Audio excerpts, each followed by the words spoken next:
Hari ni lain sikit, aku nak bawa kau orang pergi pasar malam. Tapi pasar malam bukan dekat Malaysia, tapi dekat Indonesia. Jom kalau kau nak tengok baik-baik pasar malam dekat Indonesia, layan video ni. Ni nama dia telur gulung. Ya, betul. Telur gulung, orang panggil telur gulung. Berapa ribu tak? RM15,000. RM15,000. Oh, dia gulung. Mara, pembangang. Mara. Macam mana rasa? Okey tak? Sedap tu. Buka dah perlu lah tu. Janganlah kau gelojor, pelan-pelan lah. Okey. Gas apa? Macam telur biasa. Telur biasa. Susu tajak.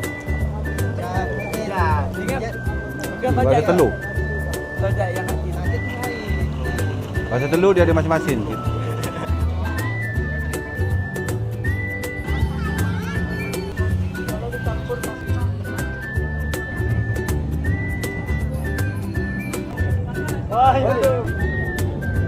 Dia ada sediakan kerusi lah. Dia tak nampak wide macam pasar malam sangat macam dekat Malaysia.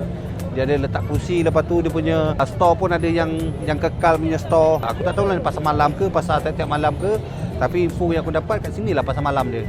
Mungkin dia orang maksudkan pasar malam ataupun pasar yang buka malam kot. Macam aku masukkan pasar malam yang tiap-tiap minggu, seminggu sekali tu. Mungkin cara penyampaian tu salah ke, tak tahulah, macam itulah lebih kurang. Apa kata dengan ini? Strawberry. Pop ice. Ini air apa ni? Air buah. Ais jeruk. Boleh bang satu? Satu. Ais jeruk. Dah.